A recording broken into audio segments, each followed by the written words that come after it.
Estamos de volta com a nossa 39ª Feira de Profissões da Universidade de Santa Cecília. Já conversamos sobre a carreira de psicologia com a professora e psicóloga Gisela Monteiro, coordenadora da Faculdade de Psicologia aqui da Unisanta. E aí a gente segurou a professora Gisela mais um pouco, porque agora ela vai conversar com a gente sobre a escolha profissional. A gente até colocou um tema aí, a escolha profissional, o que pega nessa hora? O que a gente tem que ter aí como orientação na hora de escolher uma profissão? Então, professora Gisela, com você a palavra aí para tentar acalmar o coração dos vestibulandos, né? E não sabe se faz engenharia ou medicina, né? Fisioterapia ou direito, né? Áreas bem próximas, né? Como é que a gente faz essa escolha?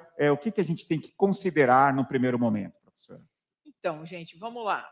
Eu me sinto muito confortável para falar sobre isso, porque eu fiz uma faculdade inteira de arquitetura, me formei em arquitetura para depois achar que não era bem aquilo, fui fazer psicologia e me formei com 30 anos em psicologia. Então, E eu você trabalhou com arquitetura, trabalhei né? trabalhei um pouquinho sim, aí eu fui participar de um grupo, me interessei pelo grupo, o fenômeno do grupo, fui estudar psicologia. Então, vejam, eu queria muito poder falar alguma coisa para vocês, do tipo, olha, preste atenção nisso, nisso, nisso, e você vai se entender. Infelizmente, não é uma coisa tão simples. Por quê? Porque a escolha profissional ela é parte da nossa identidade. É a nossa identidade profissional, né? É algo que tem a ver com a nossa natureza, com a nossa personalidade, com o nosso jeito de estar no mundo. E muitas pessoas, eu acho que são as mais afortunadas, as mais sortudas, elas às vezes sabem desde criancinha, desde adolescente, eu quero ser juiz, eu quero ser esportista, eu quero trabalhar com venda, ou com comércio, com pedagogia, psicologia. E outras pessoas têm um conjunto de inclinações. Eu sou uma pessoa que até hoje tem alguns cursos que eu gostaria de fazer ainda, né? Porque eu gosto de coisas diferentes. Então, não tem certo e não tem errado. A escolha profissional e também é difícil a gente falar de uma hierarquia do tipo, olha, isto é mais importante do que aquilo. Não é. É como se a gente tivesse uma árvore, né? Não sei quem conhece aquela história de mapa mental, que a gente pensa num tronco e numa árvore, e cada galho a gente está pensando num aspecto, né? Que não é mais importante com o outro, que as coisas estão juntas. Um galho dessa árvore seria o futuro, né? Em termos de essa profissão vai me sustentar, que é uma coisa importantíssima. Eu vou ter dinheiro com isso? Como que eu vou viver? Quanto paga o salário de um advogado, de um vendedor, de um atleta, de um psicólogo? Então, também é importante pesquisar e conhecer a questão de remuneração Sim. daquela profissão. Né? Não é que seja esse o fator, acho que a primeira Não, coisa, né, mas da Gisela? empregabilidade, né? O que faz esta pessoa? E é importante também entender, professora, o que aquela profissão ela projeta para o Sim. futuro, né? Ou seja, as profissões elas mudam muito também. Elas vão se reinventando, se adaptando a novos A cenários, realidade. né? Então, por exemplo, um jornalista, por exemplo, posso falar porque é da minha área, né? De 20, de 30 anos para trás, ele teve uma formação, né? E tinha um mercado de trabalho de um jeito.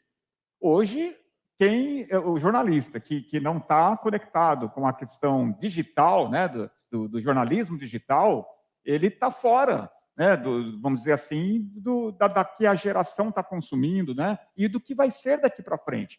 A gente teve há poucos anos aqui a coisa do pré-sal, então surgiram as engenharias do petróleo e toda uma procura enorme. Hoje, a gente, por questões óbvias do que a gente está vivendo com a pandemia, as profissões de saúde estão em alta. Então, a gente tem que pensar, por exemplo, tem curso que não existe faculdade, uma profissão que é designer de games, né? Programador para game. A tecnologia muda tão rápido que não dá para você fazer um curso superior, porque até isso ser aprovado pelo MEC, já existe outra tecnologia. Então, assim, é uma profissão youtuber. É uma profissão que existem cursos, mas e quanto que isso vai ser consolidado? Então, um aspecto dessa árvore, um galho, é você pensar no futuro. Você vai fazer um curso de 3 anos, de 4 anos, de 5 anos. Então, isso é uma coisa em que rumo a sociedade vai, em que rumo estamos indo. Nós né? brincamos aqui outro dia na feira, professora, que quem ingressar em 2022 praticamente vai estar, dependendo da quantidade de anos do curso, se formando quase em 2030. Sim. Né? E aí, como é que será que vai estar o mercado, né, naquele momento? Por isso que é importante entender a profissão, que rumos que ela está tomando e buscar, claro, que a instituição que está antenada, né, com esta questão futura. Né?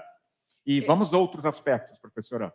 Então, outro aspecto, outro galho importante dessa árvore é você pensar em você. O que você gosta, o que você tem aptidão, habilidade.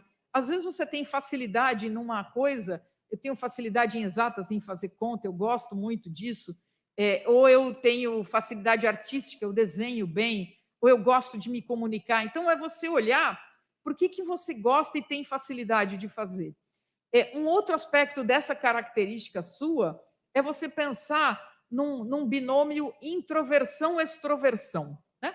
O extrovertido é o falante, o comunicativo, que gosta de balbúrdia, de barulho, de muita gente. Né?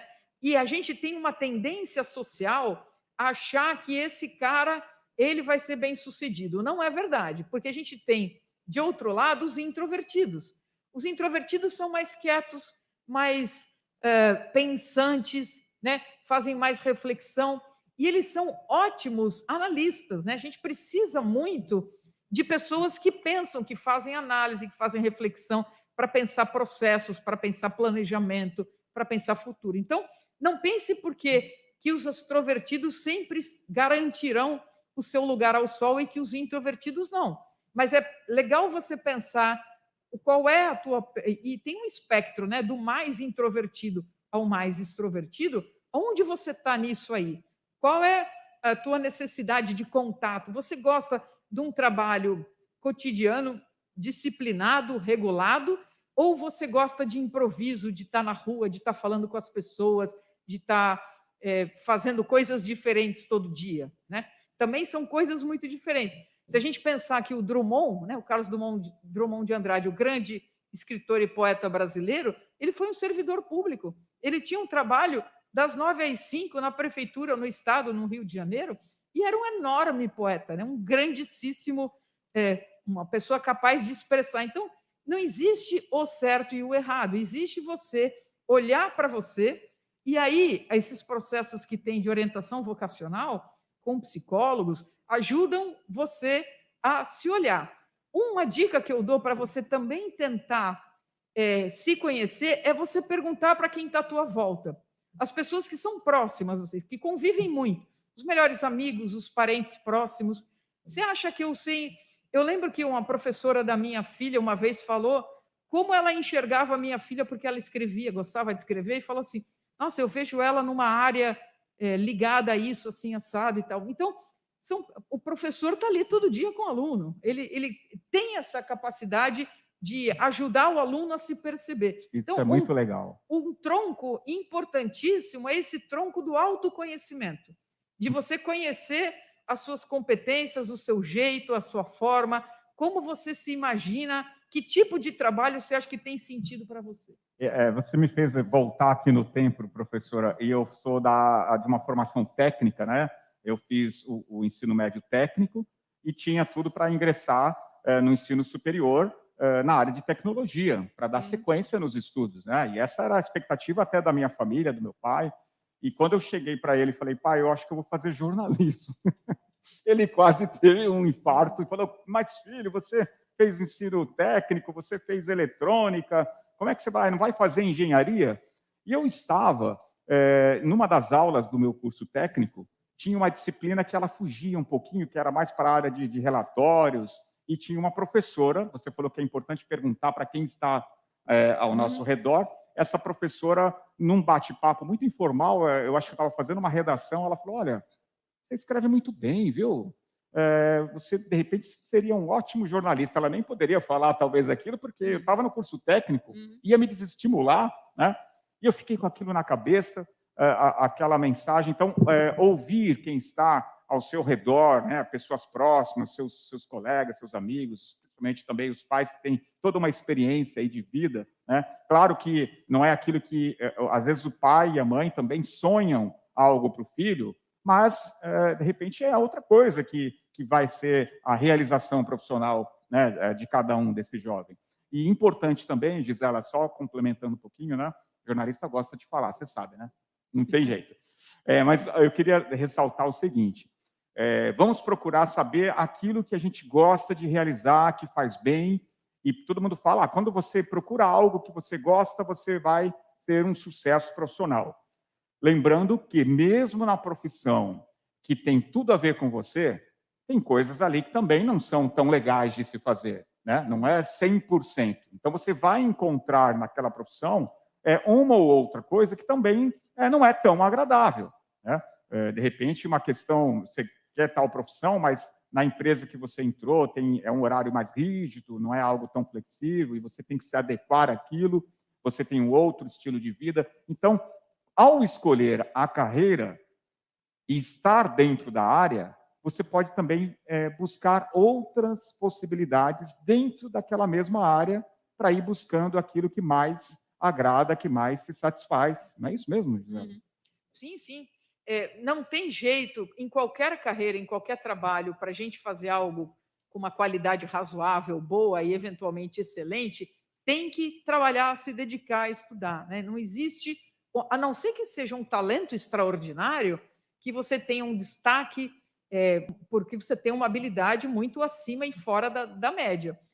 A grande maioria dos mortais precisa trabalhar, se dedicar, estudar, continuar se aperfeiçoando. Essa ideia de educação continuada, ela é colocada, ela está dada para todas quase as profissões, né? Então, estudar sempre, né? não tem como sair de um curso e se colocar no mercado já, precisa de tempo, experiência, acúmulo, né? Fazer um nome. Eu acho que a gente tem uma reputação a ser construída, né?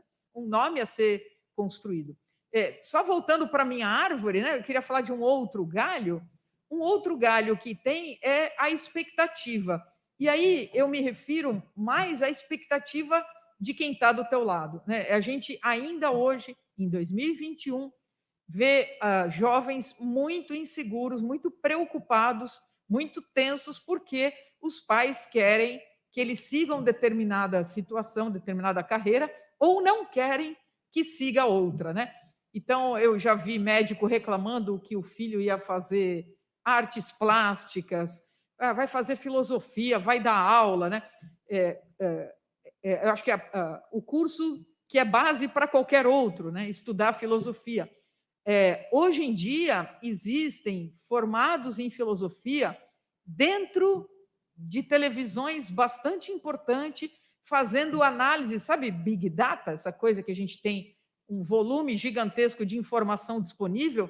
Esses rapazes jovens de 30 e poucos anos estão lá, a partir da lógica do conhecimento da filosofia, destrinchando essas informações para agrupar e transformar em notícia, por exemplo.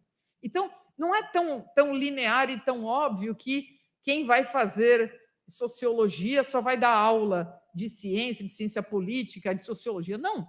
Você pode estar trabalhando numa área social, junto com psicólogos e tal. Então, a expectativa, essa maleabilidade, essa plasticidade que existe no mundo hoje, eu acho que é extremamente positiva, né? Você se forma numa coisa e vai trabalhar com outra, e as oportunidades vão surgindo e os caminhos vão se delineando. Então, se seus pais ou a família pressiona muito numa direção, pense, eu fiz uma entrevista com uma jovem no consultório, foi uma única entrevista, ela chegou muito brava, ela estava no 5º ano do direito e falou assim, que ela foi procurando por outras questões, mas ela falou assim, eu vou esfregar esse diploma na cara do meu pai, porque ele queria e tal. Então, assim, ela sofreu 5 anos estudando um curso que podia ser de engenharia, de fisioterapia, de qualquer outra coisa, ou seja, ela não gostava daquilo e se obrigou. Então, eu entendo que, às vezes, o enfrentamento dos pais é muito complicado, mas tente diferenciar o que é a expectativa deles e o que é o seu desejo, né? E trabalhe com eles ao longo do tempo. Tem um monte de texto. As minhas filhas, elas se tornaram, ao longo do tempo, aí, veganas, né? E elas eram adolescentes e vieram, eu falei, não, não, e saúde, fiquei super contra e tal. Aí elas juntaram um monte de artigo científico justificando o que era, o que significava, porque não é uma dieta, é uma questão ideológica, mas da saúde, de complemento e tal. E elas botaram tudo na minha frente e eu fiquei super assim, porque eu falei, eu não posso não ler.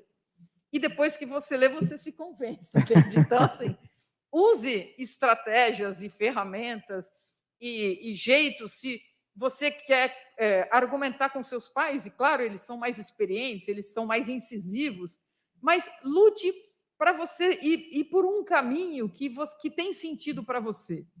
Não é uma questão de resistência, né, Gisela? Acho que é importante que os jovens eles pesquisem e unam essas informações, como você viu as suas filhas trazendo para você, e mostrem para os pais: olha, pai, mas eu na feira de profissões eu escutei a palestra tal, depois eu fiz uma pesquisa no site, eu vi o que faz o profissional, eu entendi as habilidades, eu vi o campo de atuação, eu vi a remuneração. Eu tenho mais ou menos na minha mente uma ideia até como eu posso atuar nessa área. Ou seja, essa informação de pesquisa, ela é muito contundente na hora de você contrapor uma outra ideia diferente da sua. Você, como disse a professora Gisela, você está fazendo uma defesa, né? Uma defesa aí de carreira. Então, pesquisem e, com essa pesquisa, não é um achismo. Eu acho que eu quero fazer arqueologia. Né? Não, faz uma pesquisa e você vai levar aí aos seus familiares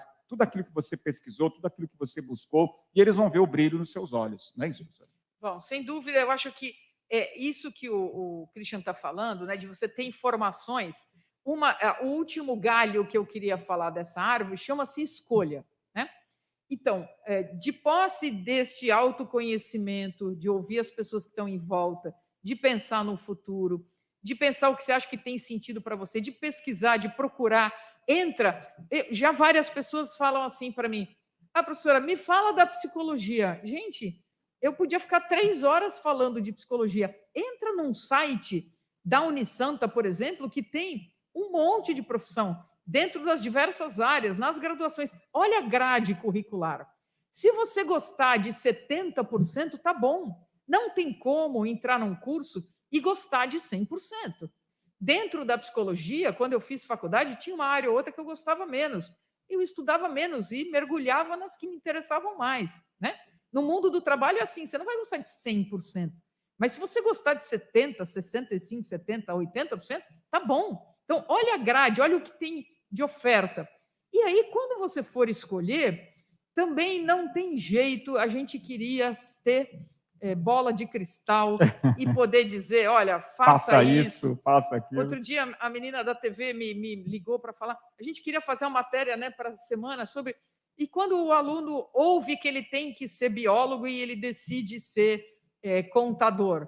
Então, não existe orientação profissional desta natureza, do tipo, você deve fazer biologia. Existem campos. Portanto, a escolha, depois de tudo isso ponderado, a escolha sempre é um risco. Por quê? Porque você está em dúvida em 4, por exemplo, você fica com essa e perde 3. Se você olhar pelo que você perde, você não consegue ganhar, né? Você fica ali preocupado. Mas eu deixei de estudar isso ou aquilo e tô... Então, o risco é um pressuposto. E neste momento da vida, talvez seja a gente até a escolha da faculdade tem um roteiro pronto, que é estudar. Tem que estudar, meu filho, tem que se formar, meu filho, tem que formar ensino médio. Agora a faculdade já é um privilégio, né? Menos de 20% da população no Brasil faz ensino superior, é um privilégio a gente poder escolher. E aí, esta primeira escolha é dramática. Eu entendo que seja dramática. Tente abarcar essas questões, ponderar, não escolha por impulsividade. Deixou para o último dia do último horário para fazer inscrição, e olha lá, faz Unidunité, e vamos lá, eu vou nisso aqui. Não faça isso, né? Não faça por impulsividade. Tente ficar entre 2 ou 3 e corra um risco. O risco é pressuposto da vida. Se você faz um semestre aqui dentro, por exemplo, da Unisanta, eu tenho alunos que saem da psicologia para outro curso e de outro curso que vêm para a psicologia. esse intercâmbio dentro da universidade, por exemplo, é perfeitamente possível. Você começou a fazer, não tem muito a ver, não estou gostando e tal, então tente outra opção. Agora, não escolher é a pior das coisas, ou escolher de forma Aleatória, né? aleatória ou precipitada. Então, pressupõe um amadurecimento, né? Uma conversa, uma preocupação, né? Isso tudo faz parte. Professora Gisela, show de bola, dava para ficar aqui, né, conversando a tarde toda sobre escolha profissional. A gente tem aí assuntos diversos para falar nessa área, né? Mas há outro bate-papo que a gente vai ter que entrar daqui a pouquinho. Então, eu quero agradecer muito a sua participação aqui, que já comentou com a gente sobre psicologia, falando agora sobre a escolha profissional, né? E aqueles que desejarem conhecer o curso de psicologia, conversar com a professora Gisela sobre a graduação de psicologia, ela pode também atender de uma forma aí com toda a segurança, com todos os protocolos, para que você possa talvez já fazer a sua escolha e ingressar na psicologia agora neste segundo semestre ou para o semestre que vem, ou você que quer se transferir de outra universidade para cá, já tem um curso superior e quer fazer o segundo curso superior, a Unisantos está de portas abertas. Gisela, muito obrigado, foi um prazer. Obrigadão, Cristian, eu que agradeço e espero vê-los aqui. Tá A bom? gente se encontra, então.